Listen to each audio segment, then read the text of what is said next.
Good morning. We've been talking about what is sound. And into yesterday's read aloud, we heard a phrase. It's a little proverb that says, his bark is worse than his bite.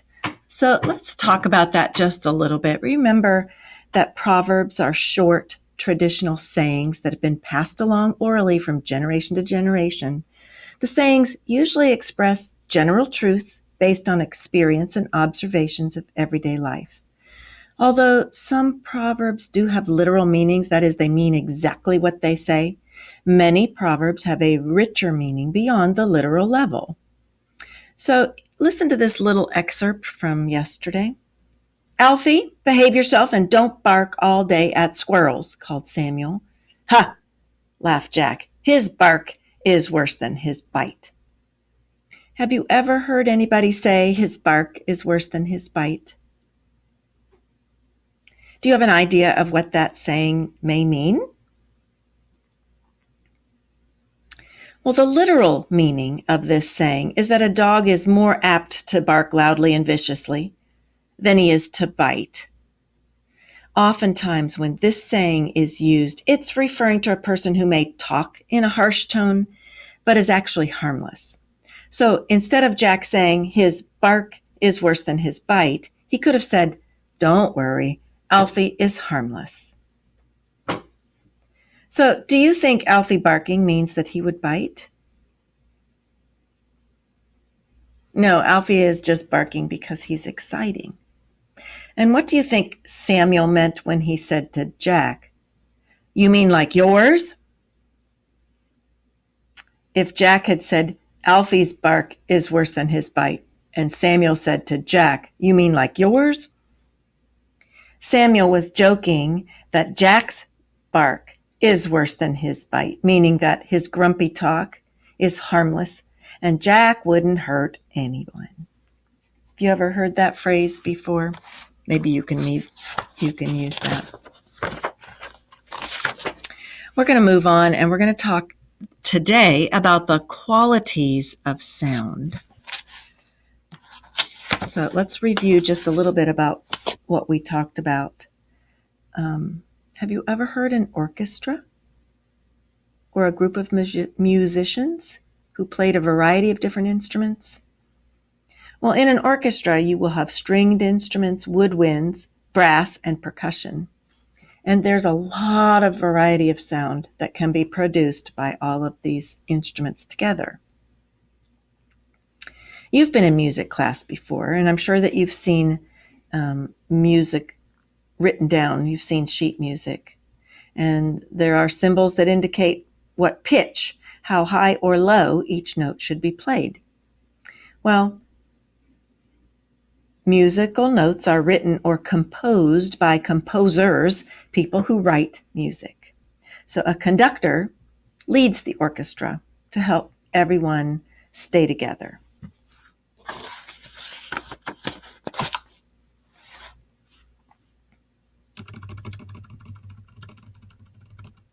We see more sound indications. Do you see these little vibrations?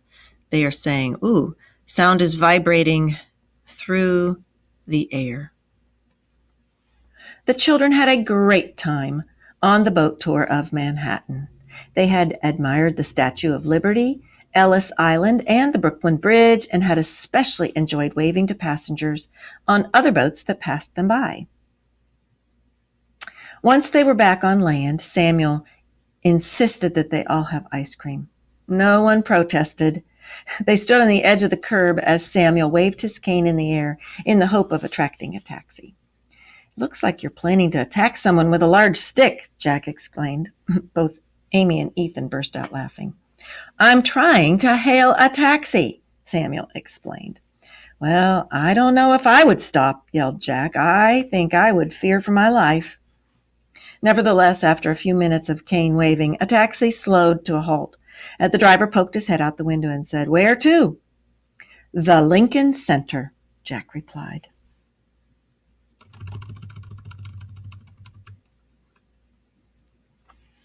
Jack had arranged for them to attend an afternoon concert at the Lincoln Center. They were going to listen to an orchestra made up of young musicians from all over the United States. After the concert, they were going to have dinner before catching the train home. The traffic seemed to be moving a little faster than it had earlier in the day, and before they knew it, they had arrived at their destination. Sorry. Once again, they paid the taxi driver and piled out of the cab. Immediately, Jack took charge and led them toward an impressive building known as the Avery Fisher Hall. Inside the main door, Jack collected 4 tickets from the box office, and after showing the tickets to a member of the staff, they were handed programs and directed to their seats.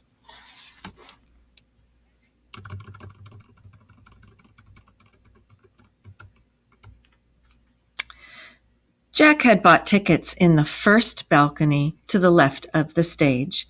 They sat down together in the comfortable plush seats and took in the beautiful sights and sounds of the famous concert hall. "What sort of music will we hear?" asked Ethan. "The musicians are going to play music from well-known movies. I think you'll enjoy it, Ethan," exclaimed Jack. "Which movies?" asked Amy. "Take a look in the program," advised Samuel. "There you will find the titles of all the pieces being played today." Amy and Ethan immediately began to scour the pages of the program.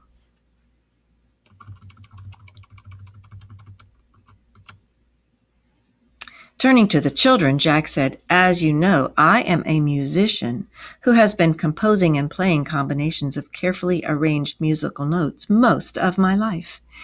Each musical note has a particular sound. When you combine these sounds successfully, the end result is a perfectly harmonious musical composition." "So, music is like the gift of sound," Ethan mused. "That's a nice way to think about it," Amy replied. Jack reached into his pocket and pulled out a small hearing aid and placed it inside his left ear. "Jack, I didn't know you used a hearing aid," Amy said. "Yes, the audiologist I went to see gave this device to me. She said I should use it more than I do," Jack replied. "Today I want to make sure that I can hear these wonderful musicians." "He doesn't wear it when I'm talking to him," announced Samuel. "Well, what would be the point of that?" joked Jack. He was no longer yelling, and it was clear that the hearing aid was helping him to hear. Before long, it was time for the concert to begin.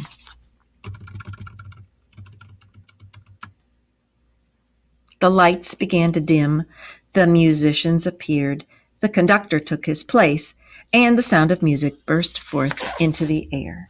The orchestra played a number of well-known pieces. Amy and Ethan recognized some of them from their favorite movies. They watched and listened intently as the musicians played. After about 45 minutes, the lights in the concert hall brightened for the intermission, and people began to stretch their legs and wander into the atrium or entrance hall.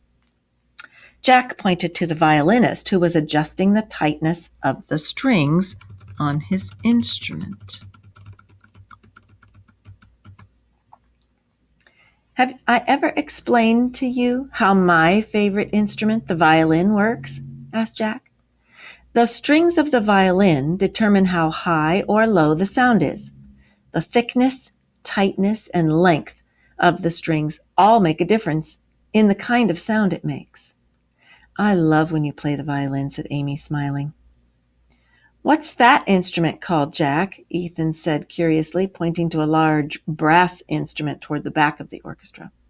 "Oh, the tuba, another one of my favorites," exclaimed Jack with pleasure. The musician blows on the mouthpiece to produce the vibrations inside the instrument. His fingers press the valves or buttons on the tuba. This changes the length of the tube through which the air flows. "Let me guess," cried Amy. "The length of the air tube makes the sound higher or lower." "Ha, you would make a fine musician," beamed Jack. "Or maybe a scientist," Amy responded proudly. "This might sound like a silly question," said Amy, "but what makes sound loud or soft?"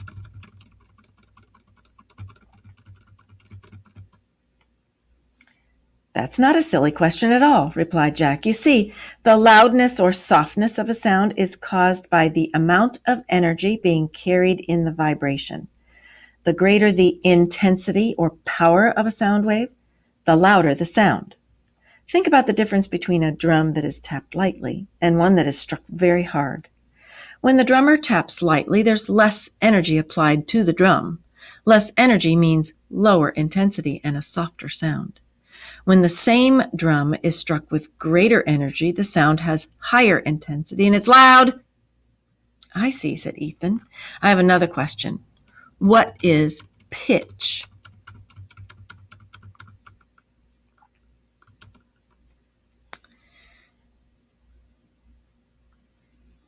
Another excellent question. I've heard the word in music class, but I don't know what it meant, Ethan continued. Jack said, in order to explain that, let me go back a step or two. When an object vibrates, such as the top of a drum, it does not produce just one sound wave, but many sound waves per second. The faster something vibrates, the shorter the wavelengths it produces. For example, the top of a larger drum vibrates more slowly than the top of a smaller drum. The tightness and thickness of the top of the drum makes a difference too. Jack took a breath and Samuel jumped in. If the sound waves have a short wavelength, there are many waves per second. If the waves have a longer wavelength, there are fewer waves per second. Amy and Ethan giggled as Jack glared at Samuel. The rate at which sound waves are produced is known as frequency of sound, resumed Jack. Amy nodded. I see. So, a sound with a long wavelength and fewer waves per second, like the sound produced by a larger drum, has a low frequency, whereas one with a shorter wavelength and more waves per second, like the sound produced by a smaller drum, has a high frequency? Exactly, said Jack. And to answer your first question, pitch describes how high or low a sound wave sounds. I think I understand now, said Amy cheerily. High-frequency sound waves produce high pitches, and low-frequency sound waves produce low pitches. That must be why the violin, which is small and has short strings, has a higher pitch than a stand-up bass, which is huge with much larger strings. So, the sound of a bird chirping is a high-pitched sound, but the sound of a cow mooing is a low-pitched sound, burst in Ethan, who was now mooing loudly like a cow. You've got it, said Jack. Variations in sound waves cause sounds with different qualities.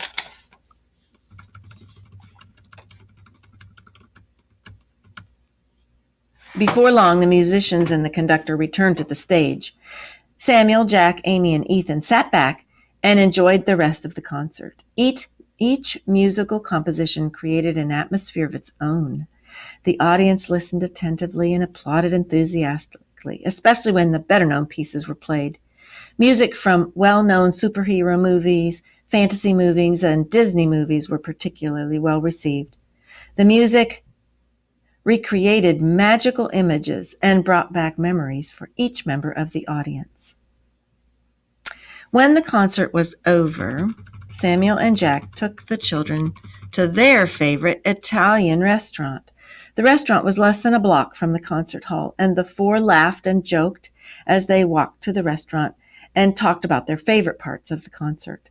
I wish we could have brought Alfie to the city, said Ethan eagerly. Jack shook his head. Alfie would have gone crazy. You know all those loud sounds we heard today? He would have heard even more sounds. What do you mean? Asked Amy. Well, have you ever seen someone using a dog whistle? A dog whistle produces a very high sound. The frequency is so high that we cannot hear it, but dogs can. Alfie is able to hear a greater range of sounds, higher pitched sounds and lower pitched sounds than we can hear. As with light, some wavelengths or cannot be sensed by humans. Oh, wow, said Ethan. Maybe that's why Alfie can always hear a thunderstorm coming before we do. The storm must produce vibrations that are too low for us to hear. Yep, said Jack.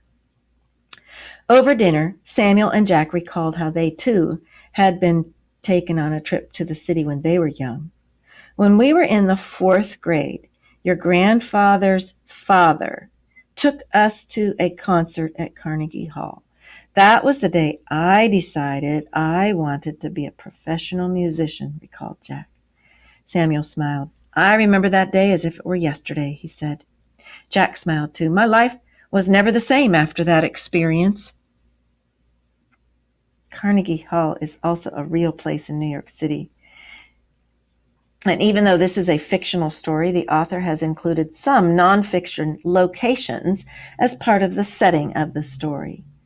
And the setting of the read aloud we've heard today is New York City and different concert halls. What are some sources of sound Jack, Samuel, Ethan, and Amy heard inside the concert hall at the Lincoln Center? Well, they would have heard applause from the audience, instruments being tuned up, the orchestra playing, music, voices, etc. How does the frequency of sound waves affect the pitch of a sound? High frequency sound waves have a higher pitch or higher sound. Low frequency sound waves have a lower pitch or lower sound. What are some examples of high-pitched sounds?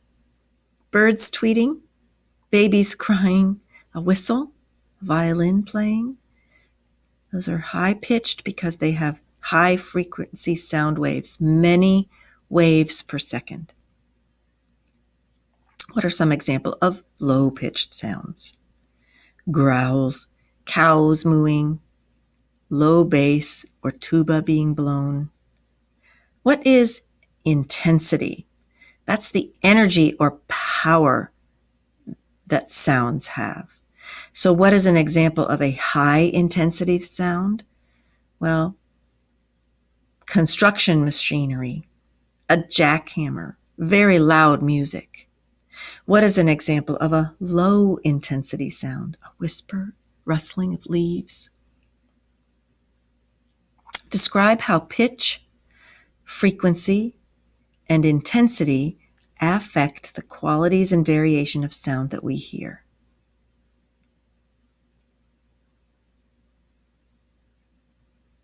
Okay. What is an orchestra? Well, an orchestra has musicians who play various instruments together. They follow written sheet music, and they are led by a conductor.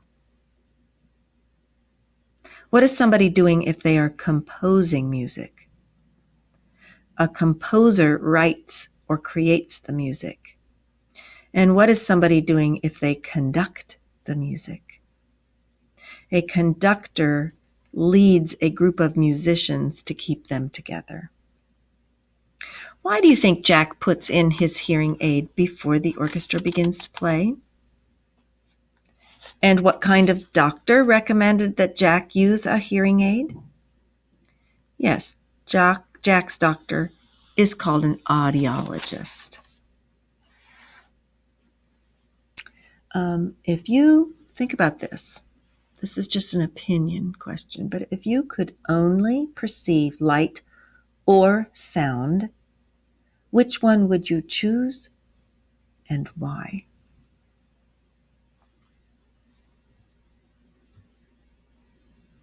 Have a great day.